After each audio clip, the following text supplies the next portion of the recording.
Hello viewers, মানুষের জীবনটা প্রতিনিয়ত মহান সৃষ্টিকর্তার নির্ধারণ করা ভাগ্যের উপরে টিকে আছে। যদি ভাগ্য আপনার সহায় থাকে তাহলে আপনি যে কোনো প্রতিকূল পরিবেশেই ভালো থাকতে পারবেন, আর যদি ভাগ্য আপনার একবার বিরোধিতা করতে শুরু করে দেয় তাহলে আপনাকে আর বাঁচাই কে। বন্ধুরা, আজকের এই ভিডিওতে আমরা এমন কিছু ঘটনাকে আপনাদেরকে দেখাতে চলেছি যারা বিপদে পড়তে পড়তেও ভাগ্যের জোরে বেঁচে গিয়েছিল। এবং আজকের এই টানটান উত্তেজনায় ভরপুর রোমাঞ্চময় ভিডিওটিকে সবাইকে শেষ পর্যন্ত দেখার আমন্ত্রণ জানাচ্ছি। জাপানিজ এই বৌদ্ধ শাওলিন দীর্ঘ ২৫ বছর যাবৎ কঠোর প্রশিক্ষণের মাধ্যমে এমন অসাধ্যকে তিনি সাধন করেছিলেন। যদিও সৌভাগ্যবশত পৃথিবীর হাতে গোনা কয়েকজন মানুষ এমন কাজ করতে সক্ষম, তাদের মধ্যে এই ব্যক্তি অন্যতম একজন। নিঃসন্দেহে পাহাড়ে চড়া একটি বিপজ্জনক কাজ, কিন্তু এই পৃথিবীতে এমন কিছু রোমাঞ্চপ্রিয় মানুষ আছে যারা পাহাড়ে উঠতে খুব বেশি পছন্দ করেন। তাদের মধ্যে এই ব্যক্তি অন্যতম একজন।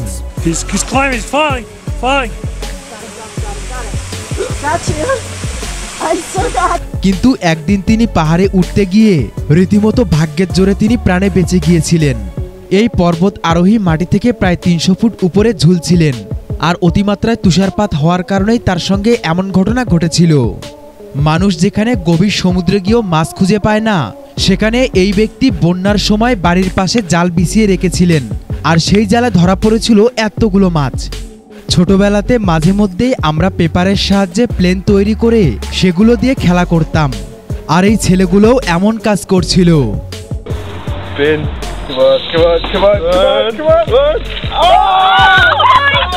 কিন্তু মজার ব্যাপার হচ্ছে, সৌভাগ্যবশত একটি কাগজের তৈরি প্লেন উপর থেকে গিয়ে একদম ডাস্টবিনের ফুটবলের সাহায্যে এই মেয়েটির করা এমন চোখ ধাঁধালো স্ট্যান্ড শো দেখে যদি কুইন্সিডেন্সের পরিবর্তে সৌভাগ্যবান বলেন তাহলেই মনে হয় যথার্থ বলা হবে।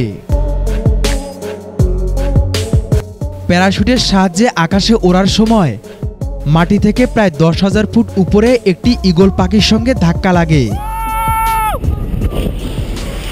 আর তারপরে অনেকটা সৌভাগ্য এবং দক্ষতার কারণে এই ব্যক্তি প্রাণে বেঁচে গিয়েছিল।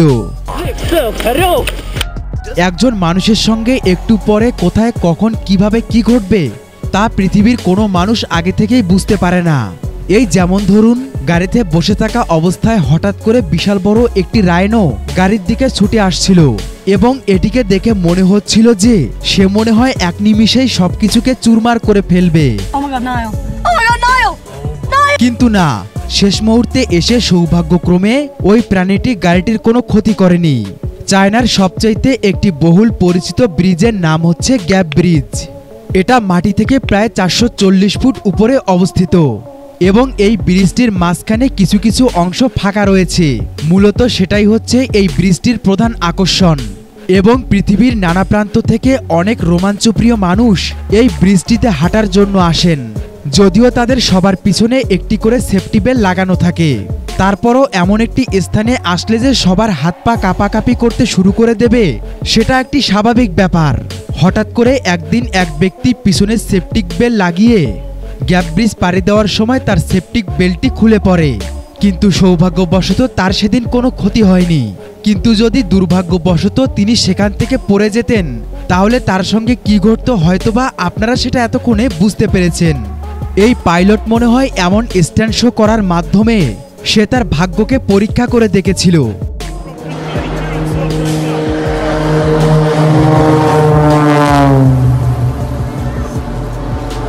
আমাদের এই পৃথিবীতে এমন কিছু মানুষ আছে যারা হঠাৎ করে স্পাইডারম্যানের মতো নিজের ভাগ্যকে পরিবর্তন করতে পারেন।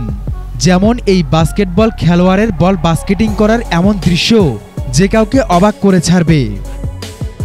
ডাস্টবিনের আশেপাশে মূলত কুকুর, বিড়াল, ইঁদুরের মতো প্রাণীগুলোকে দেখতে পাওয়া যায়। তাছাড়াও কিছু পরিচ্ছন্নতা কর্মী মাঝে মধ্যেই সেখানে কাজ করেন।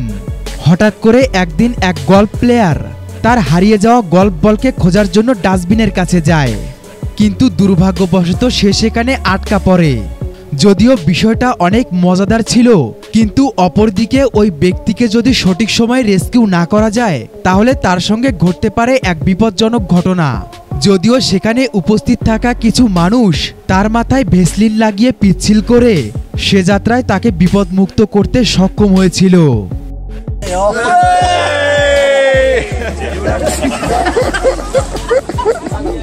দুই বন্ধু মিলে তাদের স্পিড বোট নিয়ে সাইবেরিয়ার একটি দুর্গম অঞ্চলে ঘুরতে যায়, কিন্তু হঠাৎ করে দুর্ভাগ্যবশত পাহাড় সমান বরফখণ্ডগুলো ভেঙে পড়তে শুরু করে। কিন্তু ভাগ্য ভালো থাকায় ওই দুই ব্যক্তির কোনো ক্ষতি হয় না। ব্যাকফ্লিপ করা এই ছেলেটির এমন ভাগ্য দেখে মনে হচ্ছিল যে মহান সৃষ্টিকর্তা যেন তাকে নিজের হাতে এমন কাজ করিয়েছে।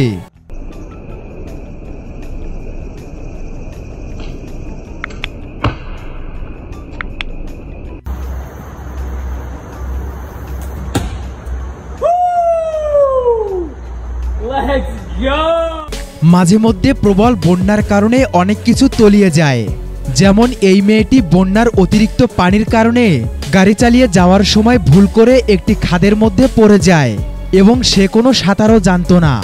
যদিও এমন ঘটনাটিকে আরেকটি মেয়ে তার মোবাইল ফোনে ভিডিও করেছিল, আর তাতে দেখা যাচ্ছিল যে এই মেয়েটি গাড়ির উপরে চড়ে কোনো মতে ভাসছিল এবং পায়ে ওয়াটারপ্রুফ শু পরে প্রায় ঘন্টাখানেক ভেসে থাকে এবং পরবর্তীতে তাকে রেস্কিউ টিম এসে উদ্ধার করতে সক্ষম হয়। ইন্দোনেশিয়ার একটি প্রত্যন্ত অঞ্চলে মানুষ মাছ ধরতে গিয়ে এমন একটি ট্রাফিক জ্যাম বাঁধিয়ে ফেলে। যদিও এমন ঘটনা দেখতে পাওয়া রীতিমতো একটি সৌভাগ্যের ব্যাপার।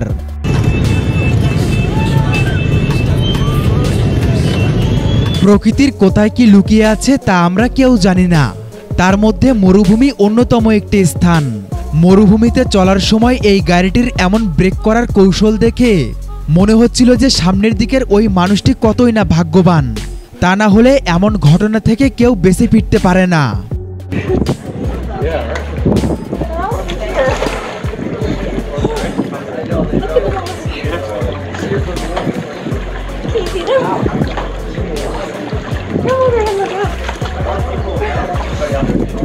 তো বন্ধুরা, এখন বিদায় নিচ্ছি।